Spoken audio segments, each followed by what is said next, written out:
새벽 5시에 강원도 화천은 마치 세상 끝 같았습니다. 차가운 바람이 얼굴을 후려치고 숨을 쉴 때마다 하얀 입김이 피어올랐습니다.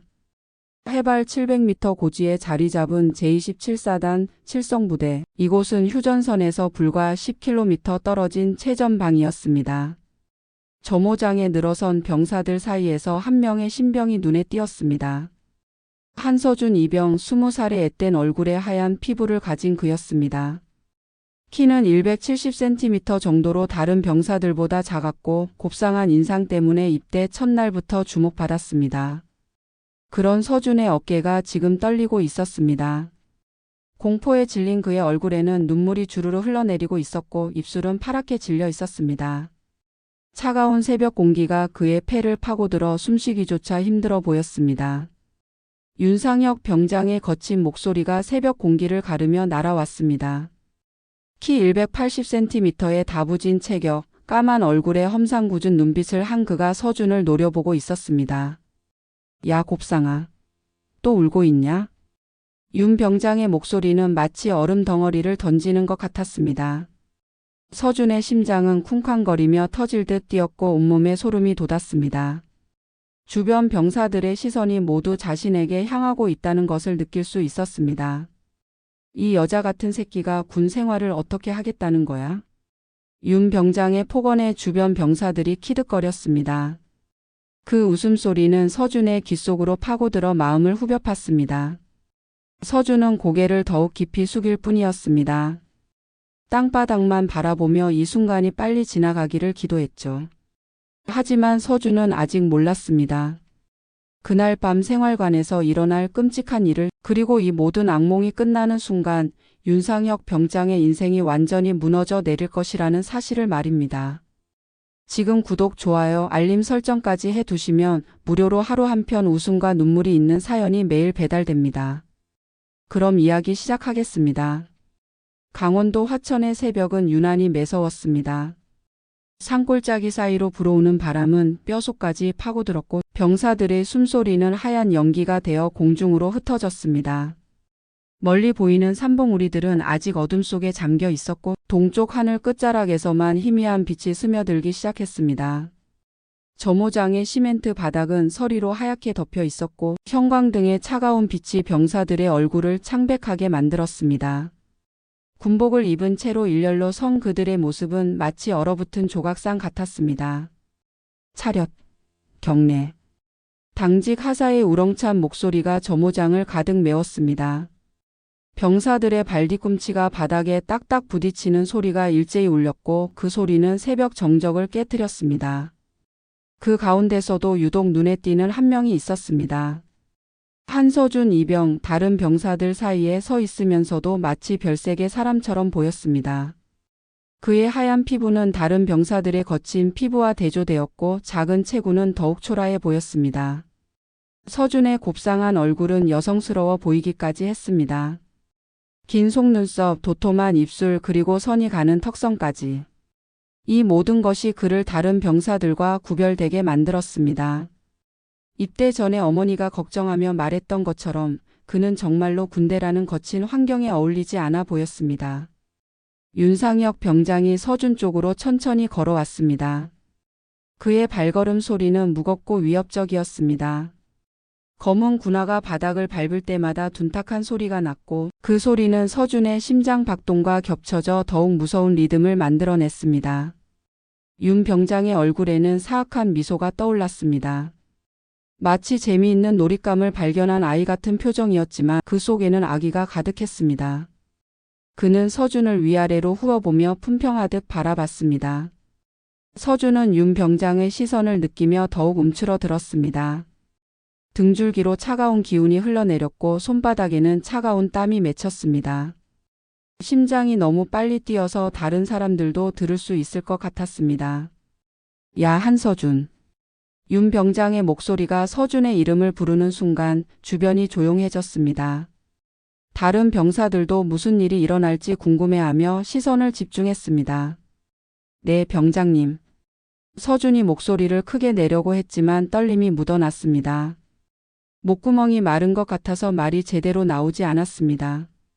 그의 목소리는 가늘고 떨리며 마치 겁에 질린 동물의 울음소리 같았습니다. 목소리가 뭐야? 목이 우는 소리냐? 윤 병장의 조롱 섞인 말에 주변 병사들이 작게 웃었습니다. 그 웃음소리는 서준에게는 칼날 같았습니다. 얼굴이 빨갛게 달아오르면서 동시에 수치심이 밀려왔습니다. 죄송합니다. 서준은 더 큰 목소리로 외쳤지만 그 목소리에는 절망이 섞여 있었습니다. 윤 병장은 만족스러워하지 않았고 오히려 더욱 심술궂은 표정을 지었습니다. 이런 여자 같은 새끼가 어떻게 군 생활을 하겠다는 거야? 응? 윤 병장은 서준의 얼굴을 찬찬히 훑어봤습니다. 마치 사냥감을 노려보는 맹수의 눈빛이었습니다. 그의 시선은 차갑고 잔인했으며 서준을 한 인간이 아닌 놀잇감으로 보고 있다는 것이 느껴졌습니다. 앞으로 내가 특별 관리해 줄 테니까 각오해라. 그 순간 서준의 등줄기로 차가운 기운이 흘러내렸습니다. 특별 관리라는 말이 무엇을 의미하는지 서준도 어렴풋이 알 수 있었습니다. 다른 병사들의 표정을 봐도 그것이 좋은 일이 아니라는 것은 분명했습니다. 김상민 상병을 비롯한 몇몇 병사들이 서준을 동정어린 눈빛으로 바라봤습니다. 하지만 아무도 감히 윤 병장에게 반대 의견을 낼 수는 없었습니다. 그들 자신도 윤 병장의 다음 표적이 될까 봐 두려웠기 때문입니다. 점호가 끝난 후 생활관으로 돌아가는 길에서 김상민이 서준에게 조용히 다가왔습니다. 그의 얼굴에는 걱정과 연민이 동시에 드러나 있었습니다. 야, 너 조심해. 윤 병장 눈에 찍혔어. 김상민의 목소리는 속삭임에 가까웠습니다. 주변을 둘러보며 다른 사람들이 듣지 않도록 조심하고 있었습니다. 왜요? 서준의 목소리도 떨리고 있었습니다. 이미 답을 알고 있으면서도 확인하고 싶었던 것입니다. 그냥 조심하라고. 김상민은 더 이상 말하지 않았습니다. 그의 눈에는 미안함과 두려움이 동시에 담겨 있었습니다. 도와주고 싶지만 자신도 당할까봐 두려운 복잡한 마음이 드러나 있었죠. 서준은 생활관으로 돌아가면서 절망감에 휩싸였습니다. 군대에 온 지 겨우 일주일밖에 안 되었는데 벌써 이런 일이 벌어지다니. 앞으로 1년 6개월을 어떻게 버텨야 할지 막막했습니다.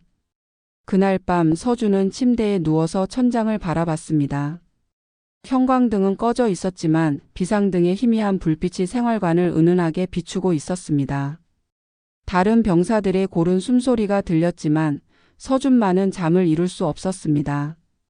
내일부터 시작될 윤상혁의 괴롭힘을 생각하니 온몸이 오싹해졌습니다.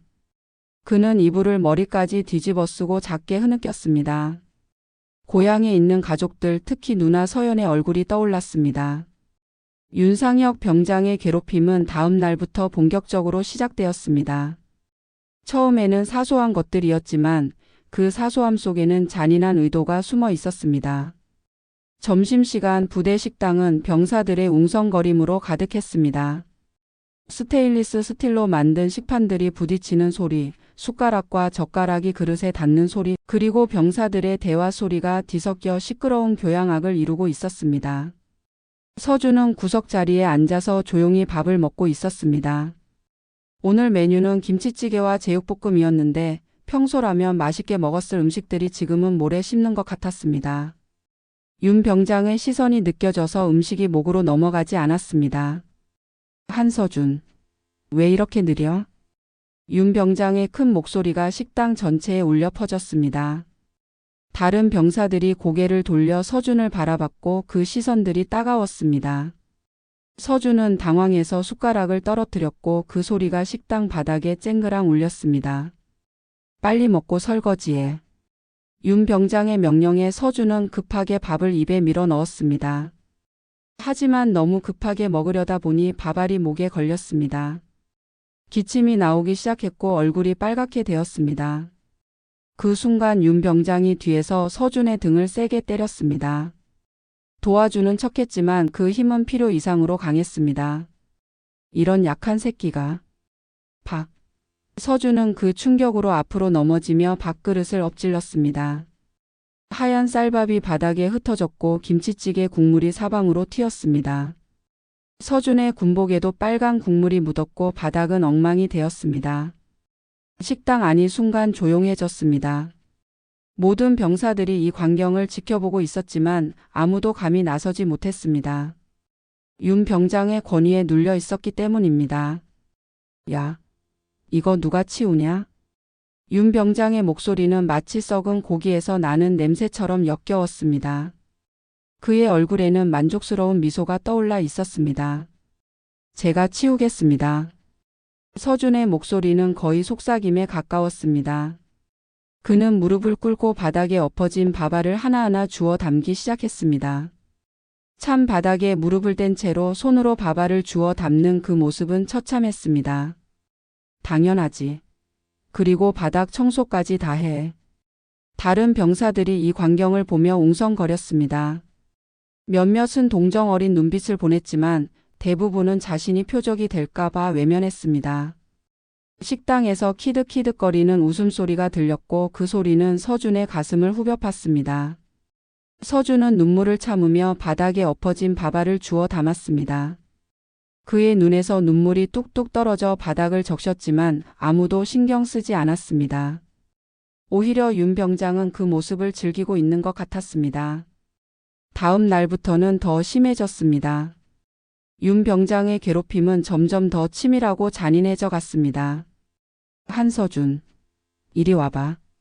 내무반 청소 시간 윤 병장이 서준을 불렀습니다. 그의 목소리에는 가짜 친근함이 섞여 있었지만 서준은 그 속에 숨은 악의를 느낄 수 있었습니다. 화장실 청소됐나 확인해봐. 서준이 화장실로 들어갔을 때 그곳은 이미 깨끗하게 청소되어 있었습니다. 변기도 말끔했고 바닥도 깔끔했습니다. 다른 병사가 이미 청소를 마친 상태였죠. 윤 병장이 뒤따라 들어왔습니다. 화장실 안의 형광등이 그의 얼굴을 하얗게 비추자 더욱 무서워 보였습니다. 그의 눈에는 악의가 가득했고 입가에는 잔인한 미소가 떠올라 있었습니다. 이게 청소야? 다시 해. 윤 병장의 말에 서준은 당황했습니다. 분명히 깨끗했는데 왜 다시 청소하라고 하는지 이해할 수 없었습니다. 하지만 병장님 이미 깨끗. 서준이 말을 끝내기도 전에 윤 병장은 대답도 듣지 않고 변기에 침을 뱉었습니다. 끈적한 침이 하얀 변기 표면에 떨어졌고 그 모습은 혐오스러웠습니다. 이봐 더러워졌네? 다시 청소해. 윤 병장의 목소리에는 조롱이 가득했습니다. 서준의 얼굴이 빨갛게 달아올랐습니다.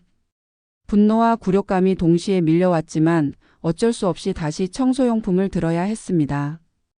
아, 그리고 칫솔로 해. 변기 청소는 칫솔로 하는 거야. 서준의 얼굴이 하얗게 질렸습니다. 자신이 매일 사용하는 칫솔로 변기를 청소하라는 것이었습니다. 그 칫솔로 다시 양치를 해야 한다는 생각에 속이 메스꺼워졌습니다. 칫솔로요? 왜? 싫어? 윤 병장의 눈빛이 차가워졌습니다. 마치 서준이 거부하기만 하면 더 끔찍한 일을 시킬 것 같은 위협적인 분위기였습니다. 아니요. 서준은 고개를 저으며 대답했습니다. 목소리는 거의 들리지 않을 정도로 작았습니다. 그는 떨리는 손으로 자신의 칫솔을 꺼냈습니다.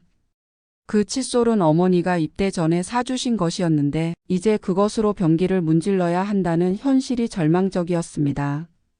그래, 그렇게 해. 앞으로 화장실 청소는 내 담당이야.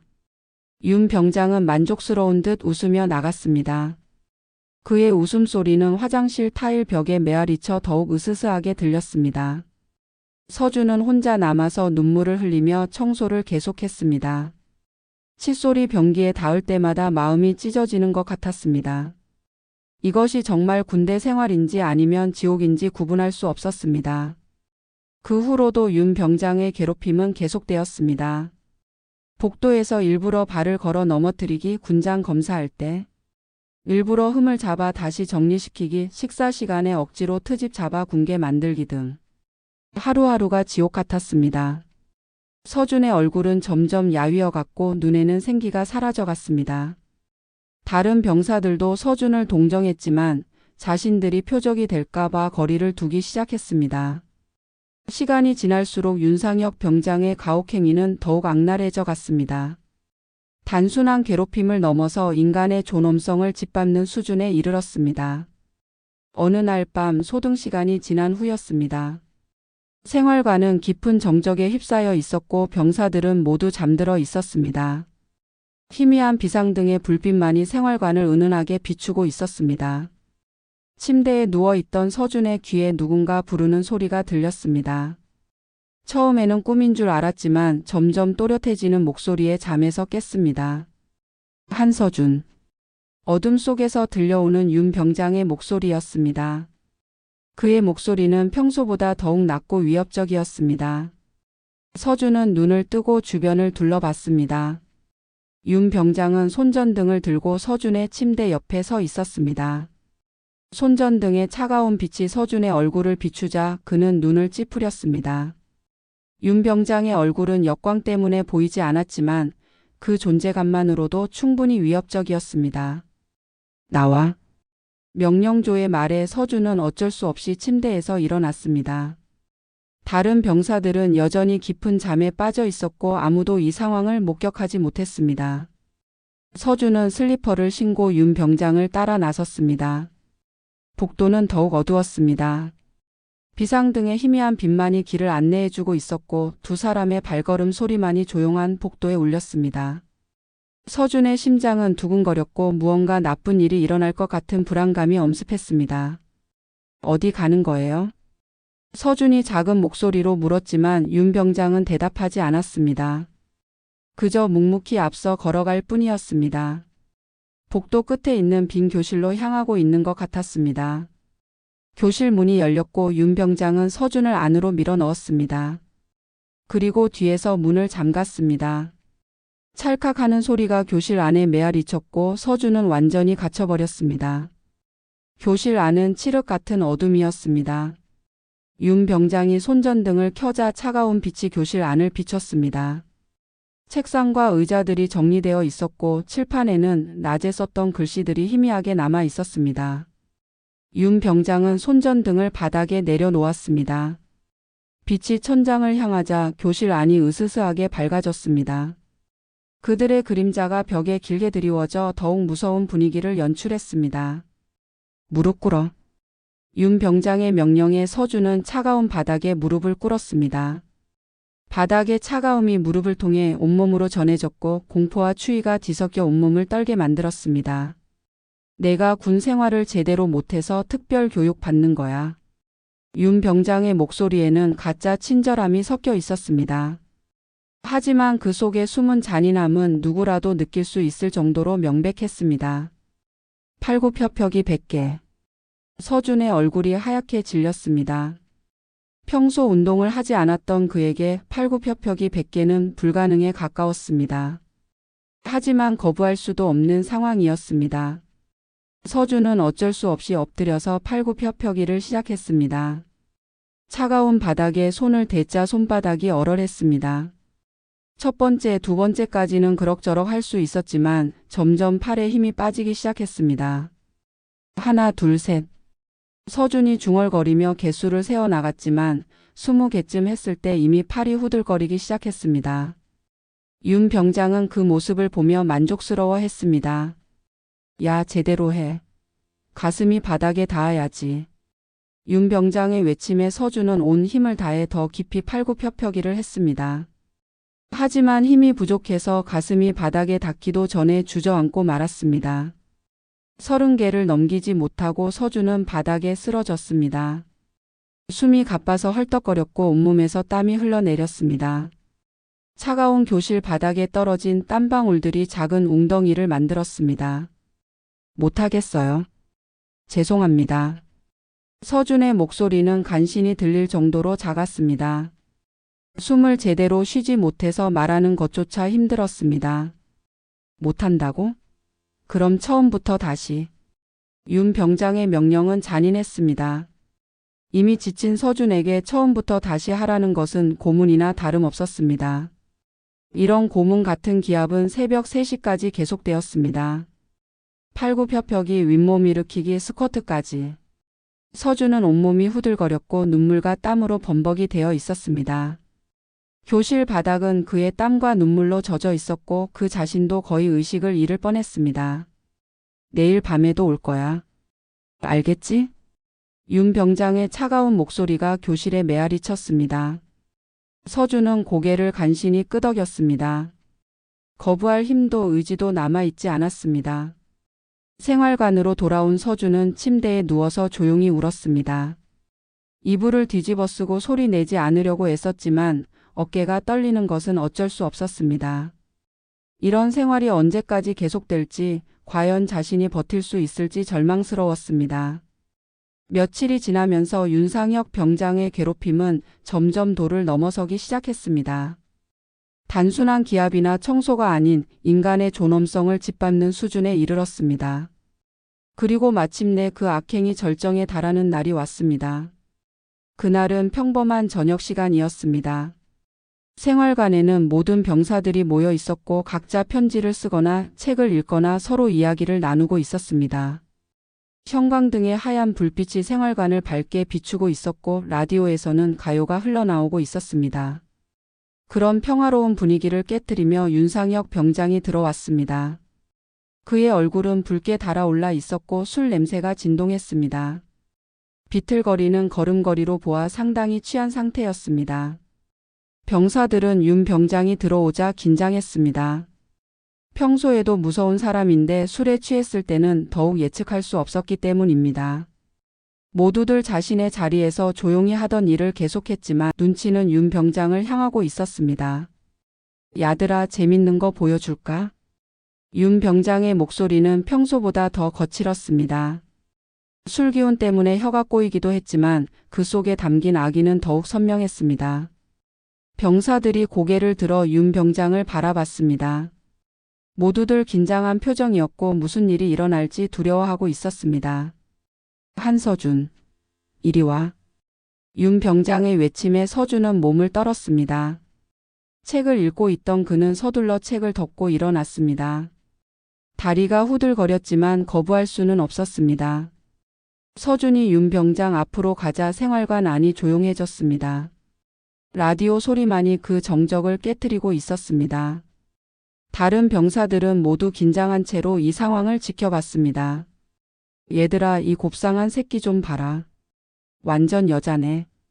윤 병장의 말에 몇몇 병사들이 어색하게 웃었습니다. 하지만 대부분은 불편한 표정을 지었습니다. 이런 모욕이 옳지 않다는 것을 알고 있었지만 감히 반대할 수는 없었습니다. 윤 병장은 서준 주위를 돌면서 계속 조롱했습니다. 마치 동물원의 원숭이를 구경하듯 서준을 바라봤고 그의 외모를 하나하나 품평했습니다. 피부도 하얗고 얼굴도 곱고. 이런 게 어떻게 군인이냐? 서준의 얼굴이 빨갛게 달아올랐습니다. 수치심과 분노가 동시에 밀려왔지만 아무것도 할 수 없었습니다. 주먹을 꽉 쥐었지만 그것만으로는 이 상황을 벗어날 수 없었습니다. 그때 윤 병장이 더욱 충격적인 말을 했습니다. 그래서 말인데 오늘 밤에는 내 옆에서 자라. 그 순간 생활관이 완전히 조용해졌습니다. 라디오 소리조차 멈춘 것 같았습니다.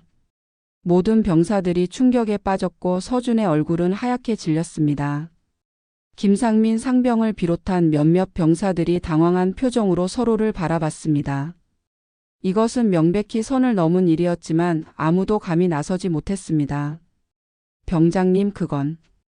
김상민이 용기를 내어 말을 꺼내려 했지만 윤 병장의 날카로운 눈빛에 말을 멈출 수밖에 없었습니다. 그의 눈에는 감히 나한테 반대하려고? 라는 위협이 가득했습니다. 왜? 남자끼리 정 붙이는 것도 군대 아니야? 윤 병장은 서준의 어깨에 손을 올렸습니다.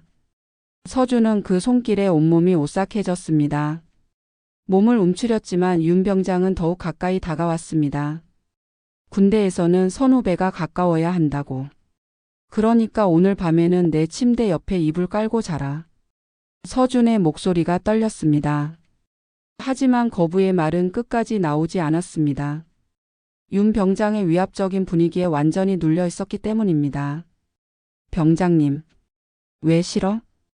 윤 병장의 목소리가 더욱 차가워졌습니다. 그의 손이 서준의 어깨를 더 세게 움켜잡았고 서준은 고통스러워했습니다. 다른 병사들은 모두 고개를 숙이고 있었습니다. 이 광경을 참아 볼 수 없었지만 그렇다고 도와줄 수도 없었습니다. 자신들도 다음 표적이 될까 봐 두려웠습니다. 그날 밤 서준은 정말로 윤 병장 침대 옆 바닥에 이불을 깔고 누웠습니다. 차가운 바닥이 등을 통해 온몸으로 전해졌고 공포에 질린 채로 밤을 보내야 했습니다.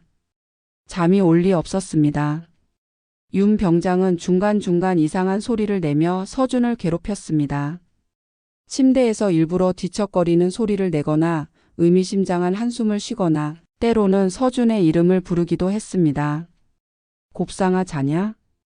서준은 대답하지 않았습니다. 아니, 대답할 수 없었습니다. 목구멍이 메말라 있었고 공포에 질려 목소리가 나오지 않았습니다. 대답 안 해?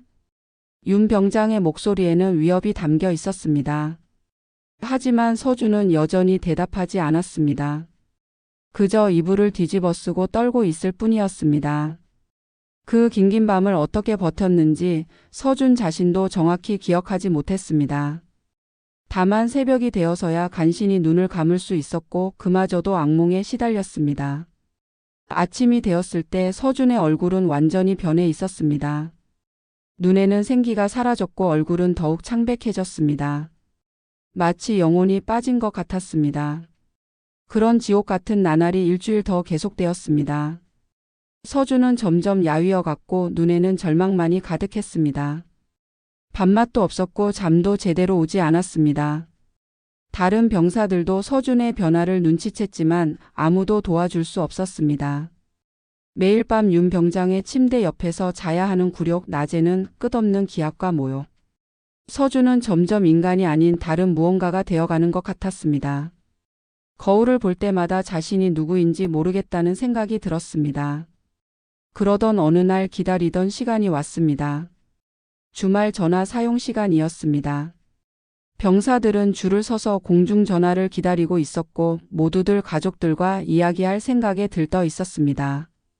서준도 그 줄에 서 있었습니다. 하지만 다른 병사들과 달리 그의 표정은 어두웠습니다.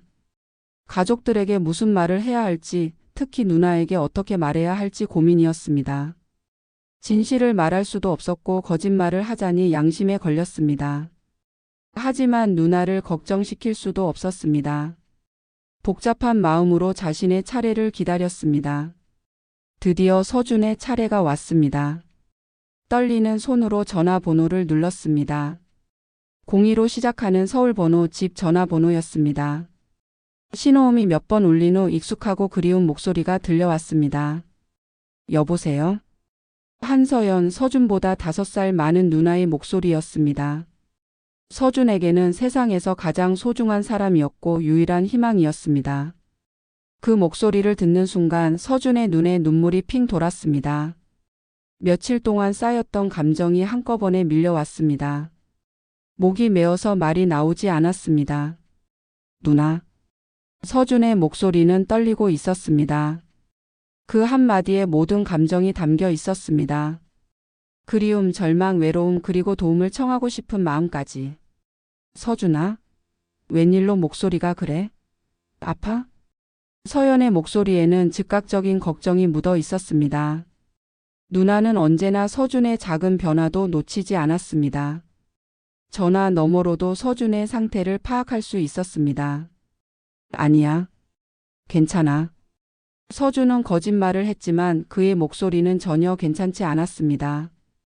목소리가 갈라지고 있었고 숨소리도 불안정했습니다. 거짓말하지 마. 나한테 뭔 일 있는 거 숨기는 거 다 알아. 서연의 목소리에는 확신이 담겨 있었습니다. 어릴 때부터 서준을 돌봐온 그녀는 서준의 모든 것을 알고 있었습니다. 전화 목소리만으로도 서준이 힘들어하고 있다는 것을 느꼈습니다. 누나 나. 서준은 말하려다가 멈췄습니다. 멀리서 윤 병장이 전화 부스 쪽을 바라보고 있는 것이 보였기 때문입니다. 그의 눈빛이 차갑고 위협적이었습니다. 서준은 윤 병장의 시선을 피하며 목소리를 낮췄습니다. 하지만 무슨 말을 해야 할지 막막했습니다. 진실을 말하고 싶었지만 그럴 수도 없었습니다. 괜찮아, 정말로. 그냥 누나 목소리 듣고 싶어서. 서준의 거짓말은 서툴렀습니다. 하지만 서연은 더 이상 추궁하지 않았습니다. 대신 더욱 따뜻한 목소리로 말했습니다. 우리 서준이가 많이 힘들지? 그 한마디에 서준은 거의 울음을 터뜨릴 뻔했습니다. 누나는 역시 모든 것을 알고 있었습니다. 말하지 않아도 숨기려고 해도 누나는 서준의 마음을 읽을 수 있었습니다. 누나, 이번 주말에 면회 올 수 있어? 서준의 목소리에는 간절함이 담겨 있었습니다. 지금 당장이라도 누나를 보고 싶었습니다. 누나의 얼굴만 봐도 이 지옥 같은 현실을 잠시라도 잊을 수 있을 것 같았습니다. 당연하지. 토요일에 갈게. 맛있는 것도 많이 가져갈게. 서연의 대답은 즉석에서 나왔습니다. 서준이 이렇게 간절하게 면회를 요청하는 것은 처음이었습니다. 분명히 무언가 문제가 있다는 것을 직감했습니다. 고마워, 누나. 우리 서준이가 뭘 고마워해. 조금만 더 버텨, 알겠지? 서연의 목소리에는 무언가 의미심장한 뉘앙스가 있었습니다. 단순히 군 생활을 버티라는 말이 아닌 다른 의미가 숨어 있는 것 같았습니다. 응. 전화를 끊고 나서 서준은 처음으로 며칠 만에 작은 웃음을 지었습니다. 누나가 온다는 것만으로도 희망이 생겼습니다. 토요일까지만 버티면 된다는 생각에 조금이나마 힘이 났습니다. 하지만 서준이 모르는 사실이 있었습니다. 윤상혁 병장이 이 모든 통화를 엿들었다는 것을 말입니다. 그는 전화 부스에서 멀지 않은 곳에서 서준의 통화를 모두 들었습니다. 누나? 하하, 곱상한 새끼 누나는 또 얼마나 재밌을까? 윤 병장의 입가에 음흉한 미소가 떠올랐습니다.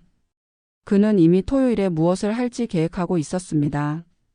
서준의 누나를 직접 보고 그녀도 서준처럼 괴롭히려는 악의의 창 계획을 세우고 있었습니다. 서준은 그런 윤 병장의 계획을 전혀 모른 채 토요일만을 기다리고 있었습니다. 그날이 자신에게 더 큰 절망을 가져다 줄 것이라는 사실을 꿈에도 모르고 말입니다. 토요일이 되었습니다. 서준은 평소보다 훨씬 일찍 일어났습니다. 새벽 5시 다른 병사들이 모두 잠들어 있을 때 그는 조용히 일어나서 세면장으로 향했습니다. 거울 속 자신의 모습을 보고 서준은 충격을 받았습니다. 며칠 사이에 이렇게 많이 변할 수 있다니. 뺨은 움푹 들어가 있었고 눈가에는 깊은 다크서클이 자리하고 있었습니다. 입술은 바짝 마르고 갈라져 있었고 전체적으로 병든 사람 같아 보였습니다. 서준은 찬물로 얼굴을 여러 번 씻었습니다. 차가운 물이 얼굴에 닿자 정신이 조금 들었습니다. 그리고 거울을 보며 스스로에게 다짐했습니다. 누나에게는 괜찮은 모습을 보여주겠다고, 걱정시키지 않겠다고. 면도를 하고 머리를 단정히 빗었습니다. 군복도 다림질이 잘 된 것으로 골라 입었습니다. 최대한 건강하고 밝은 모습을 만들어 보려고 노력했지만 한계가 있었습니다. 아침 식사 시간에도 서준은 평소보다 많이 먹으려고 애썼습니다. 누나가 보기에 너무 말랐다고 생각할까봐 걱정이었습니다. 하지만 요즘 들어 입맛이 없어서 많이 먹기가 힘들었습니다. 오늘 면회 오시는 분 있는 병사들은 10시까지 면회실로 집합. 부대 방송이 울렸습니다. 서준은 가슴이 두근거렸습니다. 설렘과 동시에 불안감도 밀려왔습니다. 누나가 자신의 변화를 알아챌까봐, 무언가 이상하다고 느낄까봐 걱정이었습니다. 면회실로 향하는 길에 서준은 깊은 숨을 쉬었습니다. 산속의 맑은 공기가 폐 속으로 들어오자 조금이나마 마음이 안정되었습니다. 하지만 여전히 가슴 한구석에는 불안감이 자리하고 있었습니다. 면회실은 깔끔하게 정리되어 있었습니다. 흰색 테이블과 의자들이 줄지어 놓여 있었고 창문으로는 산의 풍경이 보였습니다. 면회객들과 병사들이 하나둘씩 들어와 자리를 잡기 시작했습니다. 서준은 구석 자리에 앉아서 문을 바라봤습니다. 누나가 언제 올지 어떤 모습일지 상상해 봤습니다. 오랜만에 누나를 본다는 생각에 가슴이 설렜지만 동시에 긴장도 되었습니다. 그때 면회실 문이 열렸습니다. 여러 면회객들이 들어오는 가운데 멀리서 익숙한 실루엣이 보였습니다. 키가 크고 단정한 모습, 바로 한서연이었습니다. 서연은 검은색 정장을 깔끔하게 입고 있었습니다. 재킷과 바지가 완벽하게 맞아떨어져 있었고 구두도 윤이 날 정도로 반짝였습니다. 짧게 자른 머리는 단정하게 정리되어 있었고 메이크업도 절제되어 있으면서도 세련되어 보였습니다. 하지만 서준이 가장 먼저 본 것은 누나의 표정이었습니다. 평소와 다르게 뭔가 진지하고 날카로운 기운이 있었습니다. 눈빛도 평소보다 더 예리해 보였습니다. 누나. 서준은 자리에서 벌떡 일어나 누나에게 달려갔습니다. 며칠 만에 보는 가족이었고 유일한 의지처였습니다. 서연을 보는 순간 그동안 참았던 감정이 터져 나오려 했습니다. 서연은 서준을 보자마자 그의 변화를 알아챘습니다. 예리한 눈으로 서준의 얼굴을 스캔하듯 살펴봤습니다. 야윈 얼굴, 깊어진 다크서클, 생기 없는 눈빛까지. 모든 것이 그녀의 직감을 자극했습니다. 우리 서준아, 많이 힘들었지? 서연은 서준을 가슴으로 끌어안았습니다. 그 순간 서준은 눈물을 참을 수 없었습니다. 누나의 따뜻한 품에 안기자 그동안 쌓였던 모든 감정이 한꺼번에 쏟아져 나왔습니다. 누나, 보고 싶었어. 서준의 목소리는 떨리고 있었습니다. 눈물이 주르르 흘러내렸고 누나의 정장에 눈물 자국이 생겼습니다. 하지만 서연은 개의치 않고 서준을 토닥여 주었습니다. 나도 많이 말랐네. 밥 제대로 먹고 있어? 면회실 테이블에 앉아 서연은 가져온 보따리를 풀기 시작했습니다. 정성스럽게 준비한 음식들이 하나씩 나왔습니다. 서준이 좋아하는 치킨, 과일, 그리고 보온병에 담은 따뜻한 미역국까지. 우와, 이거 엄마가 끓여주신 거야? 서준은 오랜만에 밝은 표정을 지었습니다. 집에서 가져온 음식을 보니 그리움이 더욱 커졌습니다. 응, 내가 좋아하는 소고기 미역국. 서연은 서준이 음식을 먹는 모습을 유심히 지켜봤습니다. 예전과 다르게 식욕이 없어 보였고 먹는 속도도 느렸습니다. 뭔가 문제가 있다는 확신이 더욱 강해졌습니다. 서준은 오랜만에 맛보는 집 음식에 감격했습니다.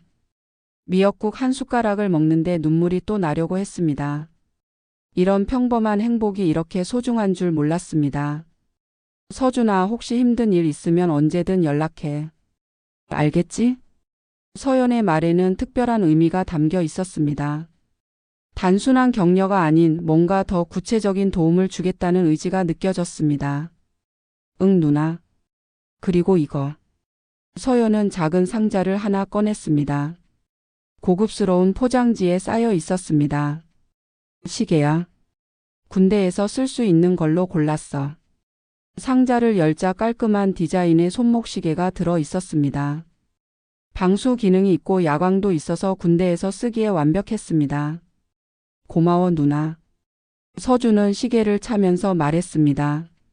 누나의 선물을 차고 있으니 마음이 든든했습니다. 마치 누나가 항상 함께 있는 것 같은 느낌이었습니다. 누나, 나 정말 괜찮으니까 걱정하지 마. 하지만 서연의 예리한 눈은 서준의 거짓말을 놓치지 않았습니다. 서준의 눈가에 있는 깊은 다크서클, 야윈볼, 그리고 어딘지 모르게 위축된 모습까지. 이 모든 것이 서준이 겪고 있는 고통을 말해주고 있었습니다. 서연은 서준과 대화하면서도 주변을 관찰했습니다. 다른 병사들의 표정, 면회실의 분위기, 그리고 혹시 서준을 괴롭히는 사람이 있는지까지. 군에서 오랫동안 복무한 그녀의 경험으로 무언가 이상하다는 것을 직감했습니다. 그때였습니다. 면회실 문이 거칠게 열리며 한 명의 병장이 들어왔습니다. 윤상혁 병장이었습니다. 그는 일부러 큰 소리를 내며 들어왔고 모든 사람들의 시선을 끌었습니다. 다른 면회객들이 무슨 일인가 하고 바라봤습니다. 평화로운 면회실의 분위기가 순간 긴장으로 바뀌었습니다. 서준의 얼굴은 그 순간 하얗게 질렸고 온몸이 굳어졌습니다. 야, 한서준. 면회 잘 받고 있냐? 윤 병장의 목소리는 면회실 전체에 울려 퍼졌습니다. 그 목소리에는 가짜 친근함이 섞여 있었지만 그 밑에는 악의가 숨어 있었습니다. 서연은 고개를 돌려 윤 병장을 바라봤습니다. 그 순간 그녀의 눈빛이 날카로워졌습니다. 오랜 군 생활의 경험으로 이런 유형의 사람을 단번에 알아볼 수 있었습니다. 누구세요? 서연의 목소리는 차분했지만 그 속에는 날카로운 기운이 숨어 있었습니다. 예의는 지키되 경계하는 톤이었습니다. 안녕하세요. 저는 한서준의 직속상관 윤상혁 병장입니다. 윤 병장은 가짜 미소를 지으며 인사했습니다. 하지만 그의 눈빛은 서연을 위아래로 훑어보고 있었습니다. 마치 품평하듯 바라보는 그 시선이 불쾌했습니다. 서연은 윤 병장의 그런 시선을 느꼈지만 표정을 바꾸지 않았습니다. 대신 더욱 냉정하게 그를 관찰했습니다. 그의 표정, 말투, 그리고 서준을 대하는 태도까지. 그런데 누나님이 참 예쁘시네요.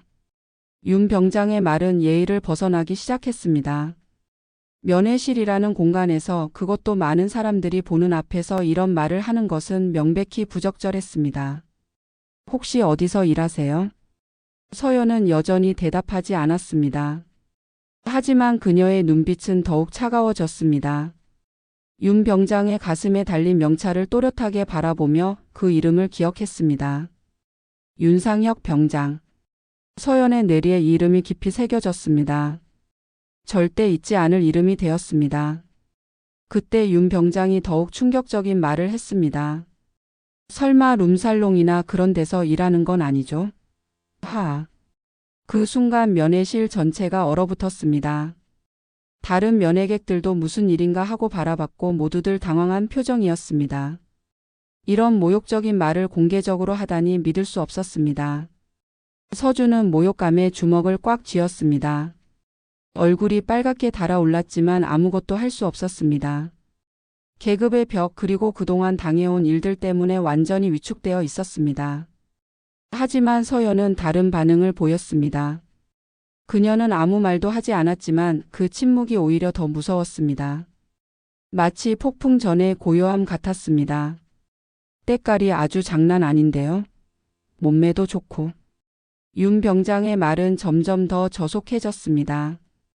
그는 완전히 선을 넘고 있었지만 자신이 병장이라는 계급에 취해 아무렇지 않게 말을 계속했습니다. 서준이가 누나 덕분에 인기가 많아요. 그 말에는 음흉한 뉘앙스가 담겨 있었습니다. 서준이 어떤 식으로 놀림받고 있는지 암시하는 말이었습니다. 서연은 여전히 아무 말도 하지 않았습니다. 다만 윤 병장의 얼굴을 정면으로 바라보며 그의 모든 것을 기억하고 있었습니다. 그의 얼굴, 목소리, 말투, 그리고 이 순간의 모든 것을. 병장님, 그만해 주세요. 서준이 작은 목소리로 말했지만 윤 병장은 들은 척도 하지 않았습니다. 오히려 더욱 신이 난 듯 계속 말을 이어갔습니다. 뭐가 그만이야? 나는 내 누나랑 친해지고 싶다고. 그만하세요. 서준이 조금 더 큰 목소리로 말하자 윤 병장의 표정이 순간 차가워졌습니다. 지금까지의 가짜 친근함이 사라지고 본래의 잔인한 모습이 드러났습니다. 내가 지금 나한테 소리 지르는 거야? 윤 병장의 목소리가 위협적으로 변했습니다. 면회실에 있는 다른 사람들도 이 상황이 심상치 않다는 것을 느꼈습니다. 아니요, 죄송합니다. 서준은 다시 고개를 숙였습니다. 그의 어깨가 떨리고 있었고 완전히 위축된 모습이었습니다. 면회 끝나고 보자. 윤 병장의 마지막 말은 명백한 위협이었습니다. 서준에게 나중에 보복하겠다는 의미였습니다. 윤 병장은 음흉한 미소를 지으며 면회실을 나갔습니다. 그가 나가고 나서야 면회실의 긴장된 분위기가 조금 풀렸지만 여전히 어색한 공기가 흘렀습니다.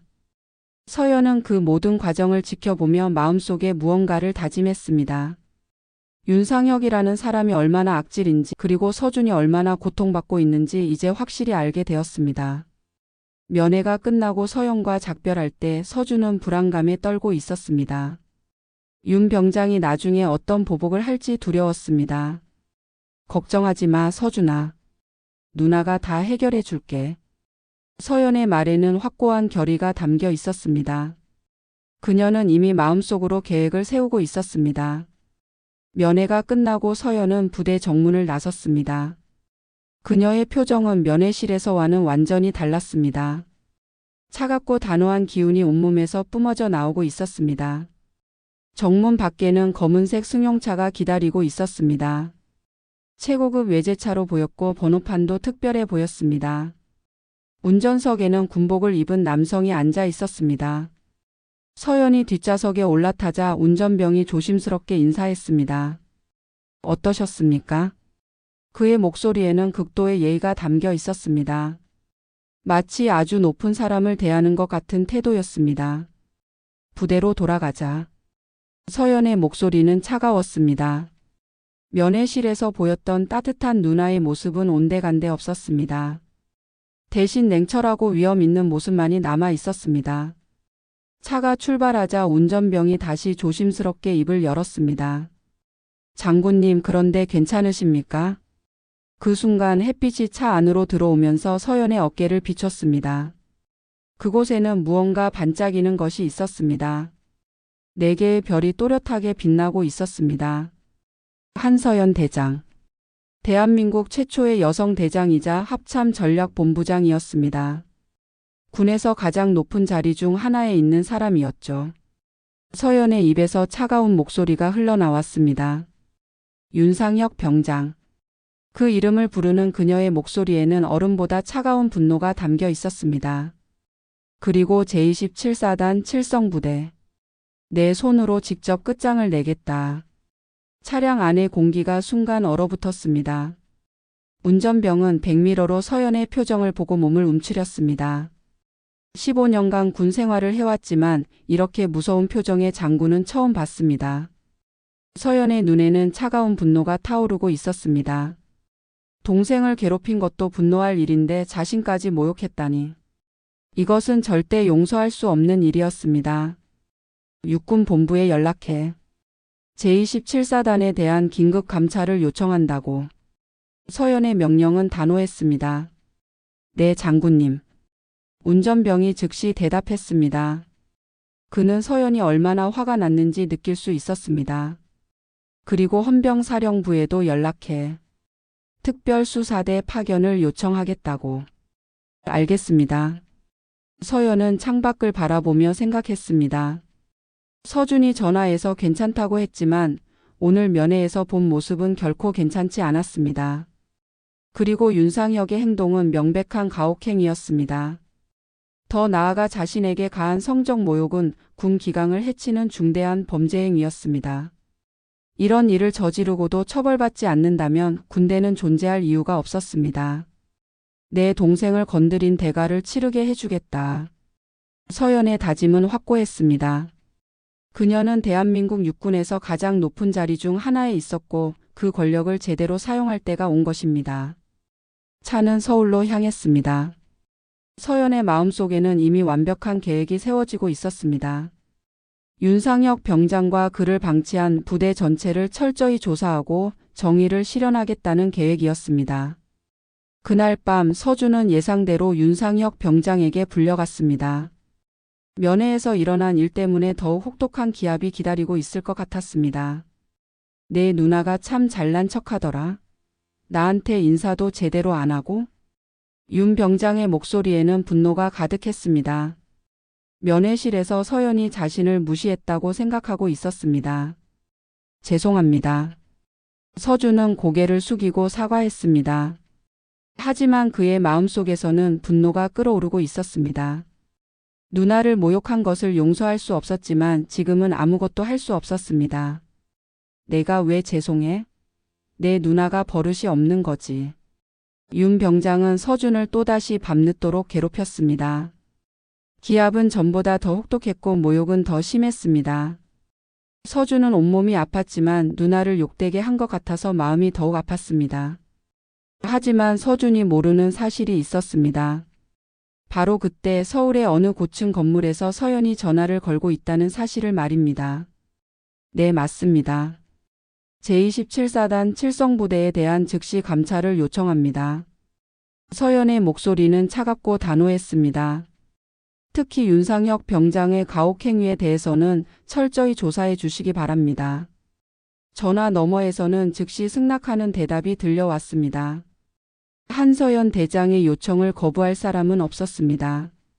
그리고 헌병사령부에도 연락해서 특별수사대를 파견해 주세요.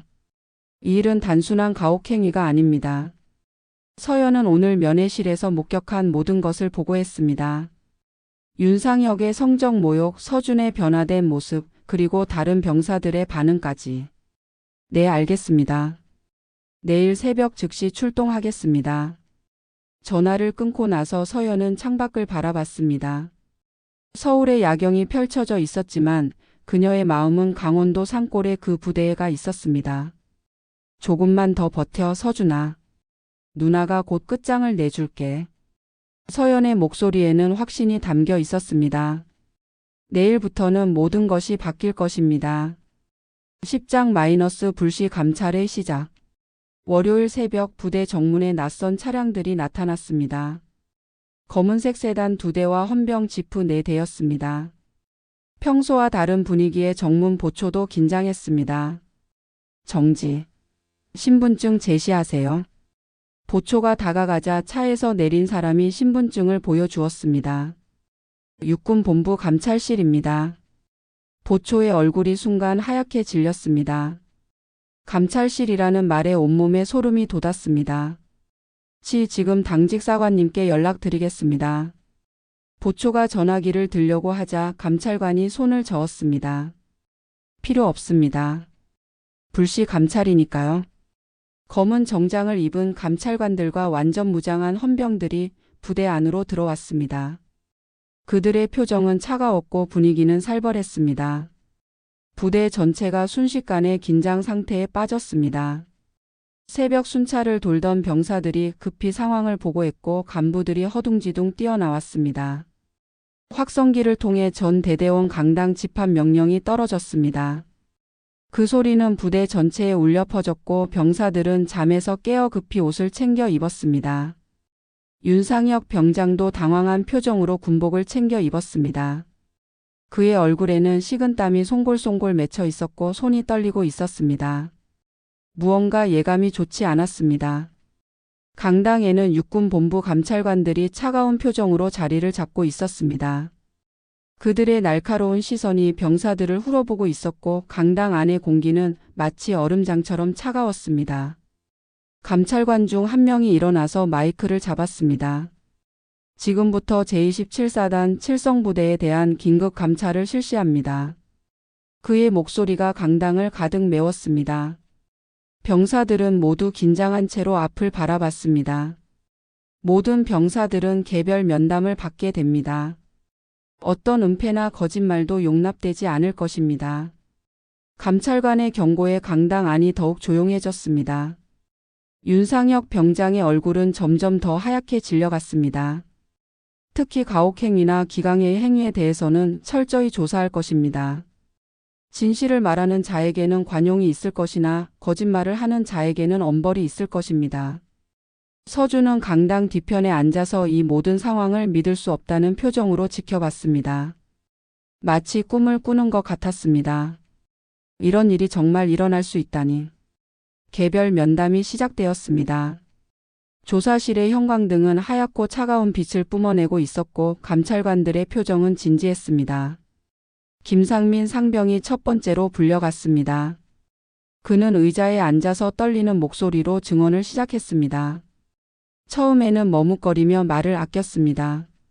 오랫동안 윤상혁을 두려워해왔기 때문에 쉽게 말이 나오지 않았습니다. 하지만 감찰관의 차근차근한 질문에 점점 마음이 열렸습니다. 윤상혁 병장이 한서준 이병을 어떻게 대했습니까? 감찰관의 질문에 김상민은 한참을 망설였습니다. 하지만 결국 양심이 이겼습니다. 김상민의 입에서 쏟아져 나온 증언은 충격적이었습니다. 밤마다 불러내서 가하는 잔혹한 기압, 칫솔로 변기를 청소시키는 모욕적인 처벌, 그리고 자신의 침대 옆에서 재우며 가한 정신적 고통까지. 감찰관들은 김상민의 증언을 꼼꼼히 기록했습니다.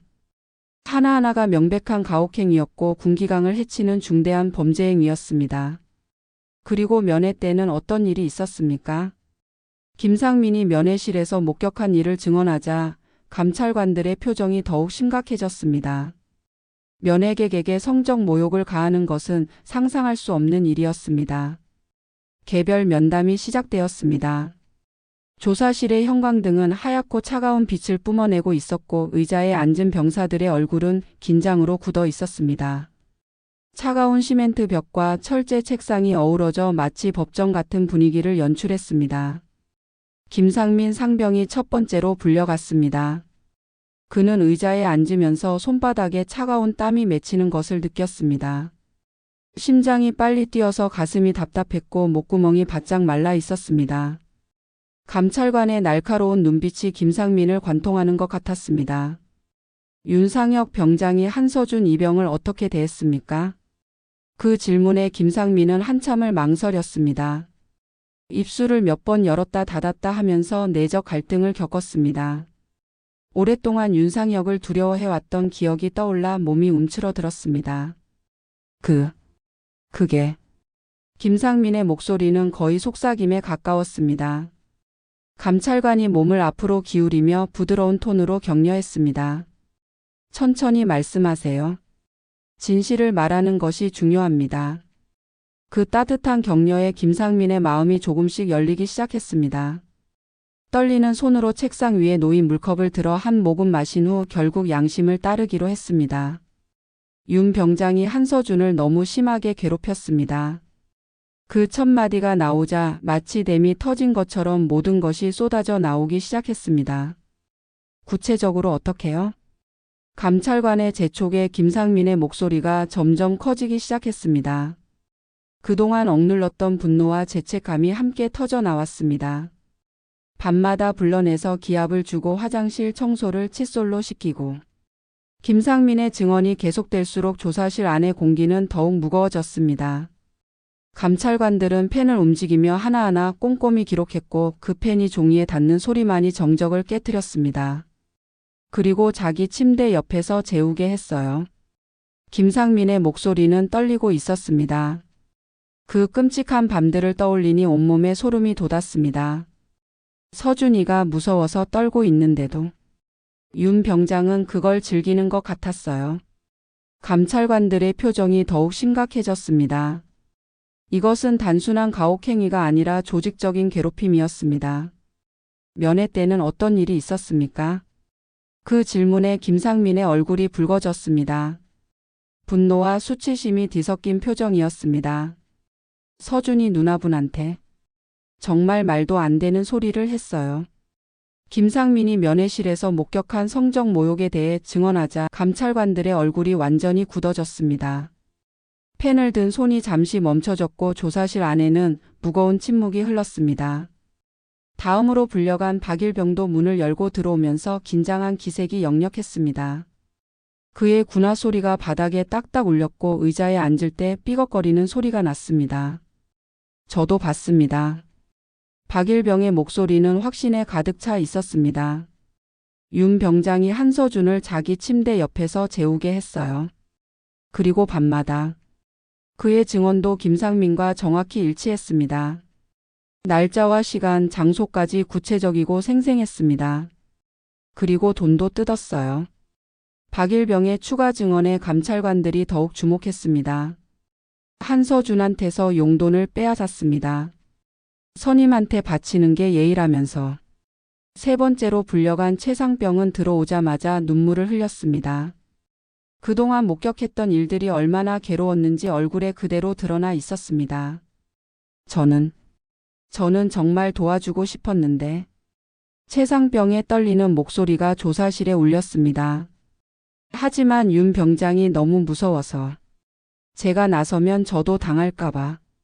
그의 솔직한 고백에 감찰관들도 이해한다는 표정을 지었습니다. 계급 사회에서 하급자가 상급자에게 맞서는 것이 얼마나 어려운 일인지 알고 있었기 때문입니다. 네 번째, 다섯 번째 병사들의 증언도 이어졌습니다. 모든 증언이 일치했고 윤상혁의 악행은 더욱 명확하게 드러났습니다. 조사가 진행될수록 그의 재상은 눈덩이처럼 불어났습니다. 마지막으로 서준이 불려갔습니다. 그는 조사실 문고리를 잡는 순간부터 온몸이 떨렸습니다. 그동안 당했던 일들을 직접 말해야 한다는 것이 두렵기도 하고 부끄럽기도 했습니다. 조사실의 차가운 형광등 빛이 서준의 창백한 얼굴을 비췄습니다. 감찰관들은 서준의 상태를 보고 더욱 심각한 표정을 지었습니다. 야윈 얼굴, 깊은 다크서클, 그리고 불안에 떨리는 손까지, 모든 것이 그가 겪은 고통을 말해주고 있었습니다. 감찰관이 물통을 밀어주며 부드럽게 말했습니다. 한서준 이병, 윤상혁 병장에게 당한 일을 자세히 말해보세요. 서준은 물을 한 모금 마신 후 떨리는 목소리로 대답하기 시작했습니다. 저는 매일 밤, 처음에는 작은 목소리로 시작했지만 점점 분명하게 말했습니다. 밤마다 끌려가서 당한 기아 화장실에서 칫솔로 변기를 청소해야 했던 굴욕, 침대 옆에서 자면서 당한 정신적 고통까지. 윤 병장이 저를 불렀어요. 곱상아, 오늘 밤엔 내 옆에서 자라고. 서준의 목소리는 점점 커졌고 그동안 억눌렀던 분노와 고통이 함께 쏟아져 나왔습니다. 감찰관들은 그 하나하나를 꼼꼼히 기록했습니다. 면회 때 일에 대해서는 서준의 목소리가 더욱 떨렸습니다. 누나한테 너무 심한 말을 했어요. 룸살롱에서 일하냐고. 그 순간을 떠올리니 다시 한번 모욕감이 밀려왔습니다. 감찰관들의 표정이 더욱 굳어졌습니다. 왜 그동안 신고하지 않았습니까?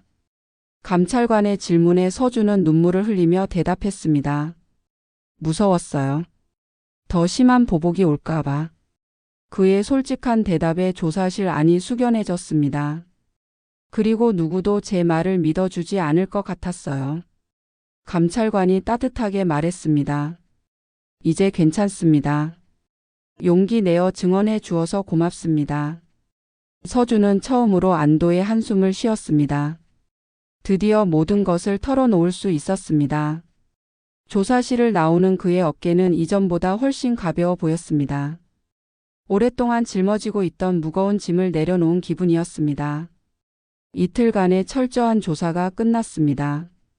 감찰관들은 수집한 모든 증거를 정리했고 윤상혁 병장의 재상을 확실히 파악했습니다. 두꺼운 조사 파일에는 가혹행위, 성적모욕, 금품갈취 등의 명백한 증거들이 가득했습니다. 목요일 오후 부대 전체에 긴급 방송이 울렸습니다. 확성기에서 나오는 소리는 산 전체에 메아리쳤고 병사들의 가슴을 두근거리게 만들었습니다. 전 대대원 강당 집합, 특별 정신교육을 실시합니다. 병사들은 허둥지둥 강당으로 향했습니다. 복도는 발걸음 소리로 가득했고 모든 사람들의 얼굴에는 긴장감이 역력했습니다. 무언가 중대한 일이 일어날 것이라는 예감이 부대 전체를 감돌았습니다. 강당 안은 핀 떨어지는 소리조차 들릴 수 없을 만큼 조용했습니다. 병사들은 긴장한 채로 앞을 바라보고 있었고 그들의 숨소리만이 강당을 가득 메우고 있었습니다. 천장의 형광등이 하얀 빛을 뿜어내며 모든 것을 선명하게 비추고 있었습니다. 무대 위에는 감찰관들과 헌병들이 엄숙한 표정으로 자리를 잡고 있었습니다.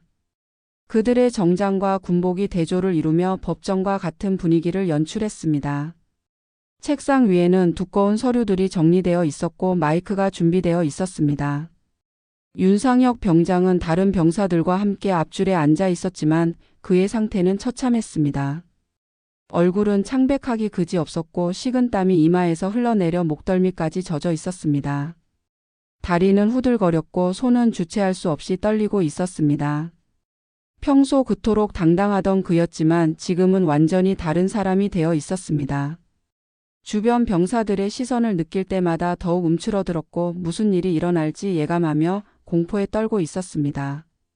그때 강당 뒤쪽 문이 천천히 열렸습니다. 무거운 문짝이 움직이는 소리가 강당 전체에 울렸고 모든 시선이 그곳으로 향했습니다. 마치 시간이 멈춘 것 같은 순간이었습니다. 한 명의 여성이 위험 있는 걸음으로 들어왔습니다. 며칠 전 면회실에서 봤던 바로 그 여성이었지만 이번에는 완전히 달랐습니다. 완벽하게 다려진 군복을 입고 있었고 어깨에는 4개의 별이 찬란하게 빛나고 있었습니다. 그녀의 발걸음 하나하나가 강당 바닥을 울렸습니다. 검은 구두굽이 바닥에 닿을 때마다 나는 소리는 마치 심판의 북소리 같았습니다. 모든 시선이 그녀에게 집중되었고 강당은 완전한 정적에 휩싸였습니다. 병사들은 숨을 죽이고 그 모습을 지켜봤습니다. 그녀에게서 뿜어져 나오는 위엄과 카리스마는 압도적이었습니다. 평범한 누나가 아닌 대한민국 군의 최고 지휘관 중 한 명의 모습이었습니다. 사회자가 긴장한 목소리로 마이크를 잡고 외쳤습니다. 한서연 대장님 입장. 그 외침이 강당 전체에 울려 퍼지자 모든 병사들이 일제히 벌떡 일어나 차렷 자세를 취했습니다. 의자가 뒤로 밀리는 소리, 군화가 바닥을 박차는 소리가 한꺼번에 울렸다가 순식간에 사라졌습니다. 강당 안은 더욱 완전한 정적에 휩싸였습니다. 그 정적은 마치 폭풍 전의 고요함 같았습니다. 수백 명의 병사들이 서 있었지만 아무도 감히 숨소리조차 내지 못했습니다. 윤상혁 병장의 얼굴은 그 순간 완전히 하얗게 질렸습니다. 다리가 후들거려서 서 있기조차 힘들었고 심장은 미친 듯이 뛰고 있었습니다. 그제야 자신이 누구를 건드렸는지 어떤 끔찍한 실수를 했는지 깨달았습니다. 한서연 대장.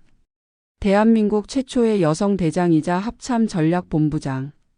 그가 면회실에서 모욕한 상대가 바로 군 최고 위층 중 한 명이었던 것입니다. 서연은 천천히 연단으로 걸어갔습니다. 그녀의 발걸음 소리만이 강당에 울려 퍼졌고 모든 병사들의 시선이 그녀를 따라 움직였습니다. 그 걸음걸이는 당당했고 흔들림이 없었습니다. 연단에 선 서연은 강당을 천천히 둘러봤습니다. 그녀의 눈빛은 차가웠고 위엄이 넘쳤습니다. 마치 법관이 법정을 살피는 것 같은 날카로운 시선이었습니다. 그리고 마침내 윤상혁 병장과 눈이 마주쳤습니다. 그 순간 윤 병장은 온몸이 얼어붙는 것을 느꼈습니다. 서연의 눈빛에는 차가운 분노와 확고한 의지가 담겨 있었습니다. 윤 병장은 그 시선을 견딜 수 없어 고개를 돌렸지만 어디를 봐도 도망갈 곳은 없었습니다. 사방이 그를 응시하는 시선들로 가득했습니다. 서연이 마이크 앞에 섰습니다. 그녀의 손이 마이크를 잡는 순간 강당 안의 긴장감은 절정에 달했습니다.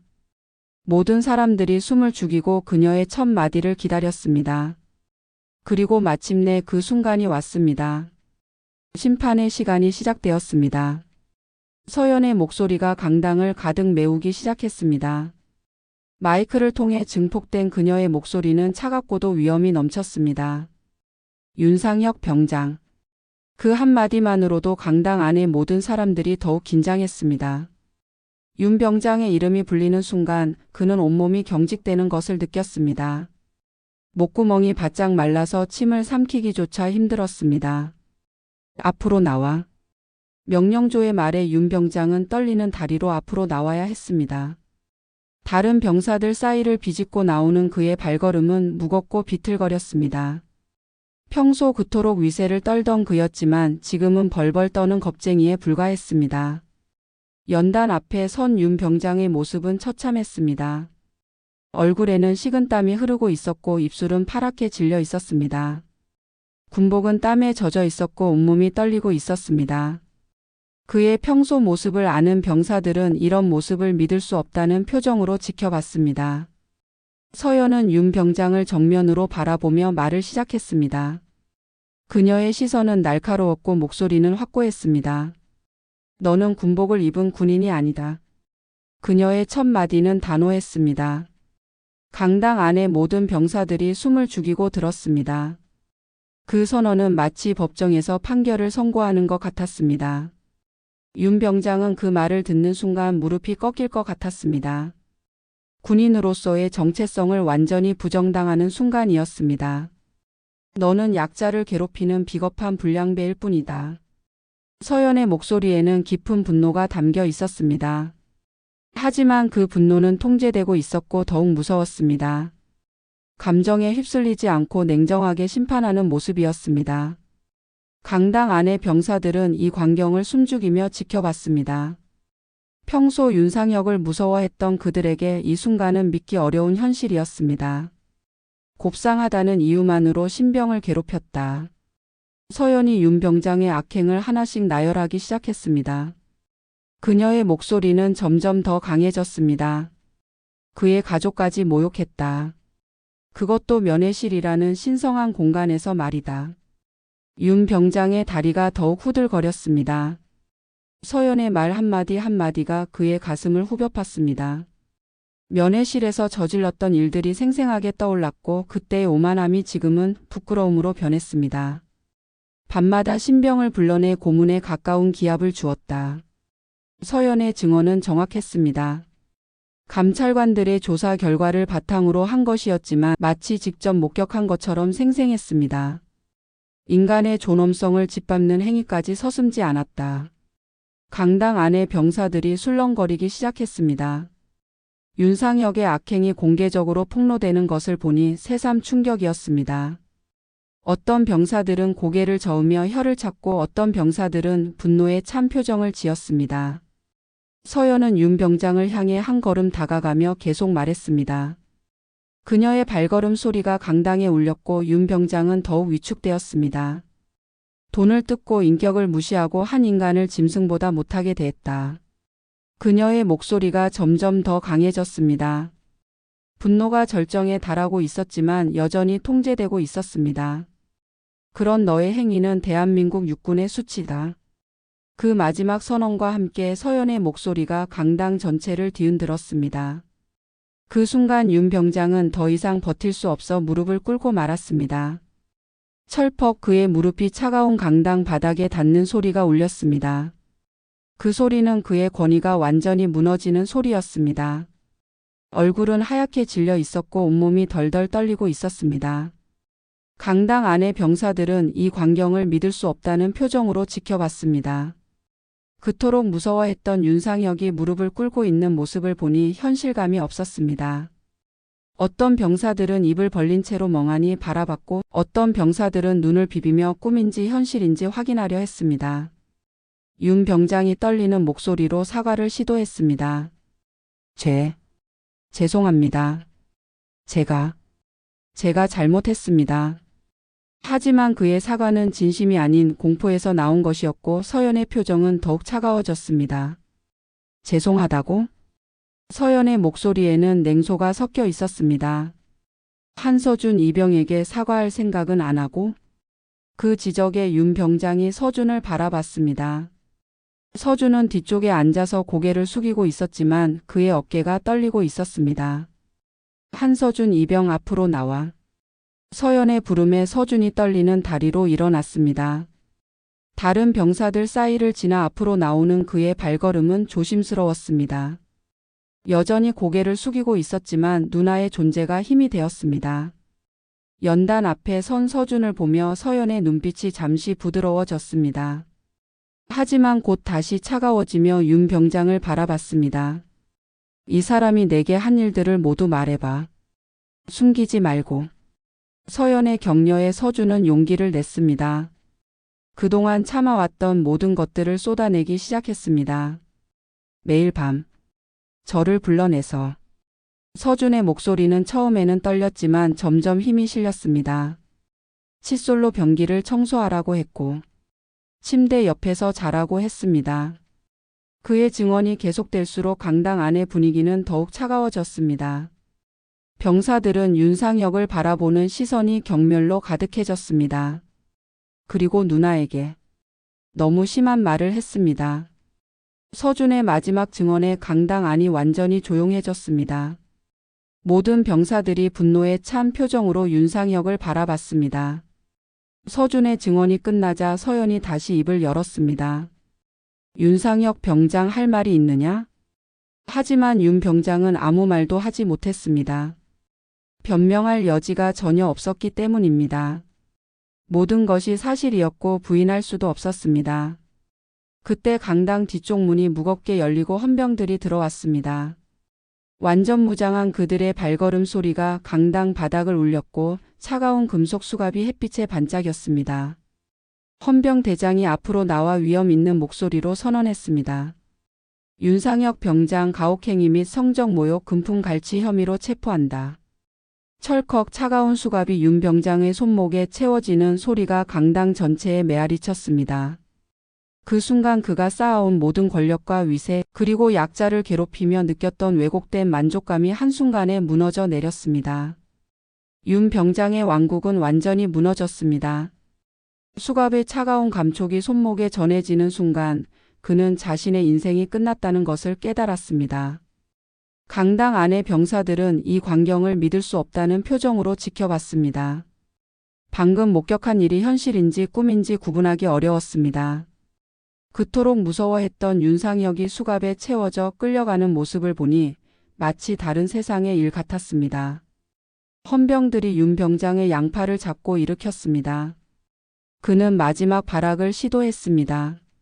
이럴 수 없어. 나는 윤상혁 병장이라고. 하지만 그의 외침은 공허했습니다. 이미 모든 것이 끝났고 그의 계급도 권위도 아무 의미가 없었습니다. 끌고 가라. 서연의 차가운 명령에 헌병들이 윤 병장을 끌고 나가기 시작했습니다. 그의 발이 바닥에 끌리는 소리가 강당에 울렸고 그 소리는 점점 멀어져 갔습니다. 강당 문이 닫히고 나서도 한동안 아무도 움직이지 못했습니다. 마치 거대한 폭풍이 지나간 후의 고요함 같았습니다.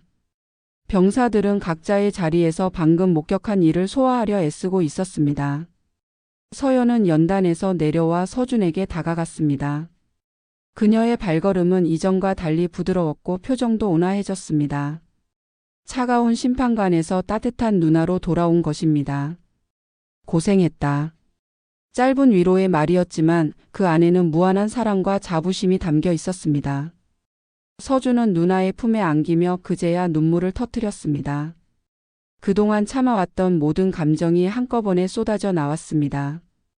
두려움, 분노, 굴욕감, 그리고 마침내 찾아온 해방감까지. 모든 것이 뒤섞여 흘러나왔습니다. 누나, 고마워. 서준의 떨리는 목소리에 서연은 더욱 꽉 안아주었습니다. 이제 괜찮다. 누나가 다 해결했으니까. 서연의 목소리에는 동생에 대한 무한한 사랑과 보호 의지가 담겨 있었습니다. 그 따뜻한 말 한마디에 서준은 비로소 안도할 수 있었습니다. 강당에 있던 다른 병사들도 이 장면을 보며 감동을 받았습니다. 어떤 병사들은 눈시울을 붉혔고 어떤 병사들은 조용히 박수를 쳤습니다. 김상민 상병을 비롯한 몇몇 병사들이 서준에게 다가왔습니다. 서준아, 정말 고생했어. 이제 괜찮을 거야. 그들의 따뜻한 위로에 서준은 더욱 눈물을 흘렸습니다. 그동안 혼자라고 생각했던 자신이 사실은 혼자가 아니었다는 것을 깨달았습니다. 서연은 연단에 다시 올라가 마지막 말을 남겼습니다. 강당이 다시 조용해지자 그녀의 목소리가 울려 퍼졌습니다. 군복을 더럽히는 자 나는 끝까지 추적해서 심판한다. 그녀의 선언은 강당 구석구석까지 울려 퍼졌습니다. 그 말은 단순한 경고가 아니었습니다. 확고한 의지의 표현이었습니다. 약자를 괴롭히는 것이 힘이라고 착각하는 자들아 명심해라. 서연의 목소리가 더욱 강해졌습니다. 진짜 힘이 무엇인지 똑똑히 보여주겠다. 병사들의 눈빛에는 경외심과 감동이 동시에 담겨 있었습니다. 오늘 그들은 진짜 군인이 무엇인지, 진짜 힘이 무엇인지를 배웠습니다. 서연이 강당을 나서는 모습은 마치 영화 속 한 장면 같았습니다. 그녀의 발걸음은 여전히 당당했고 어깨에 달린 4개의 별은 조명을 받아 더욱 찬란하게 빛났습니다. 강당 문이 닫히고 나서도 한동안 아무도 움직이지 못했습니다. 병사들의 얼굴에는 새로운 깨달음이 서려 있었습니다. 그들은 오늘을 절대 잊지 못할 것이었습니다. 윤상혁이 사라진 다음 날부터 칠성부대는 완전히 다른 곳이 되었습니다. 마치 무거운 먹구름이 걷히고 맑은 하늘이 펼쳐진 것 같았습니다. 아침 점호 시간의 분위기부터 달라졌습니다. 더 이상 약자를 겁주고 괴롭히는 선임은 없었고 신병들의 얼굴에도 공포 대신 희망이 서려 있었습니다. 점호장에서 들리는 것은 위협적인 고함이 아닌 건전한 구령 소리였습니다. 서준의 변화는 더욱 눈에 띄었습니다. 그동안 움츠러들어 있던 어깨가 펴지기 시작했고 창백했던 얼굴에 혈색이 돌기 시작했습니다. 밤에도 편안히 잠을 잘 수 있게 되었고 식사도 제대로 할 수 있게 되었습니다. 가장 큰 변화는 그의 눈빛이었습니다. 이전의 두려움과 절망이 사라지고 대신 희망과 자신감이 자리 잡았습니다. 걸음걸이도 당당해졌고 목소리도 힘이 생겼습니다. 다른 병사들도 서준을 대하는 태도가 완전히 바뀌었습니다. 이전에는 윤상혁이 무서워서 서준과 거리를 두었던 그들이었지만 이제는 자연스럽게 말을 걸고 농담도 나누었습니다. 김상민 상병은 서준에게 다가와 진심 어린 사과를 했습니다. 서준아, 그동안 도와주지 못해서 정말 미안했어. 그의 목소리에는 진심이 담겨 있었습니다. 앞으로는 절대 그런 일이 없도록 하겠어. 우리가 서로 지켜주자. 서준은 고개를 저으며 대답했습니다. 상병님 괜찮아요.